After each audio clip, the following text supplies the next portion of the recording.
Hi, I'm Paul Manting from Arena, and you're watching Live Prog.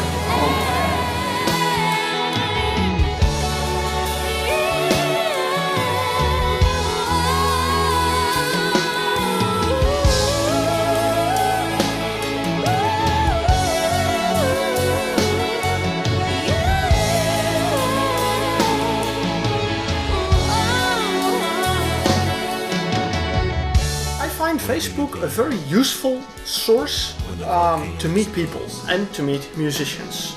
So a while back I was, just discussing some music with some people on Facebook, and I got in touch with a Mr. Peter Matuchniak. Well, I'll be honest, I had never heard of him, but he explained he was a musician and he was working on a solo album, and if I was interested in hearing it. Well, I was interested in it, so he sent me a copy of it. And this is the cover. And this is the back side of it. Now, very interesting. He made it a little bit easy for me. I don't need to label the music. They already did it. Adult contemporary rock, progressive jazz folk. The album was released through the record label, which is, kind of part of Prog Rock Records from Sean Gordon. Now, I know that Sean Gordon does his very best to support very good music. I gotta say, this album was a very interesting listening experience, because the description already says that it covers different grounds, and I wouldn't really call this a progressive album, but it does have progressive elements. Now, in the accompanying press sheet, it was mentioned that in the 80s, Peter Matuchniak was a part of the neo-progressive wave of music and played in some bands. Then he decided, focus on his family, but along the way, never let the music go. The answers when nothing else makes sense. It's all too easy to hide behind all of the blame, when all that we wanted was one and the same. And gradually he was working on his own music, and this is his first solo album. As I said, I found it very interesting to listen to this album, especially because of the different influences that come together in this album. If we go over the track listing, then these different elements come forward. It opens very progressive with Falling Ash, Landscape Burning Part 1, and track number 10 is Rising Sun, Landscape Burning Part 2, and together they clock around 13-14 minutes.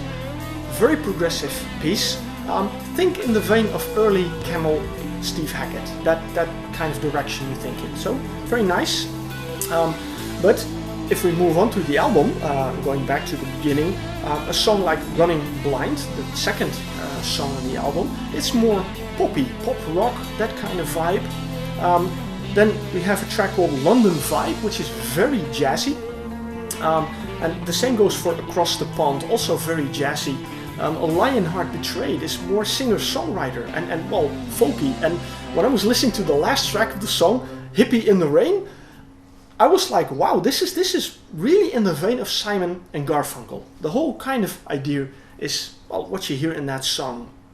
So it's a mixture of different styles put together on an album. But I gotta say that the general mood on the album is very mellow. It's laid back, Don't push yourself, don't make a big deal out of things, keep calm, keep quiet, that kind of idea. And that's what I gotta say, despite the fact that it has different genres, different styles, it didn't sound like, they just picked one song from there and picked some from there and just put it on the album. No, overall it's very enjoyable to listen to. Now, if we open it up, there's no booklet in it, so this is basically all I have. When we put out the CD, you have a little bit more. This is the idea he conveys, just a guy with a guitar, playing his music and maybe even as a street musician.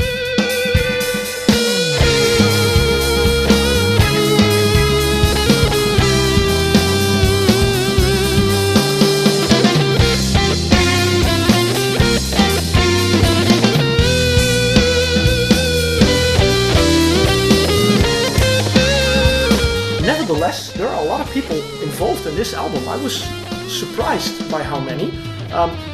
Of course, Peter Matuchniak does most of the work. He does guitars, keyboards, bass and some vocals. Then he has listed a band and he has listed guest musicians. Now, I'm not going to mention them all. Two people I'm going to mention. On drums, Mr. Jimmy Keegan. You may know him. Spock's Beard. He's the drummer of Spock's Beard. Not just a live drummer, but now that Nick Virgilio left, he is the drummer. And we have on vocals Natalie Azarat. And I gotta say, in the opening song, she sings in the same way of if you take the Grey Gig in the Sky from Dark Side of the Moon, Pink Floyd. Wordless vocals. That's how she introduces herself on the album. But especially on the next song, Running Blind, and also on a couple of other songs, she has a fantastic voice, really beautiful. It's a pop voice. It's not a rock voice. It's a pop voice, but her voice fits really fantastic on this music, and it's a pleasure to listen to.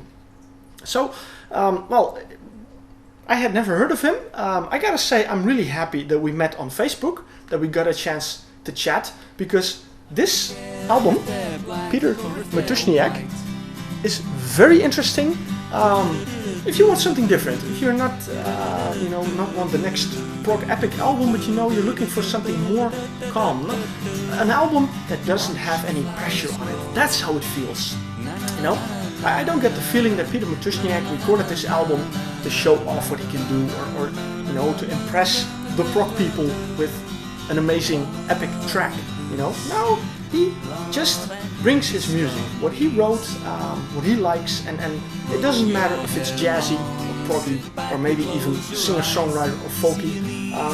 It's his music, and I gotta say, I really enjoyed it. So I can only say, give this man a chance. Listen to his music, and well, if you like it, support the guy and buy the album, of course. Peter Matuchniak, with a very appropriate title, Uncover Me. And I like to sit here and watch the flowers grow. Watch the flowers grow.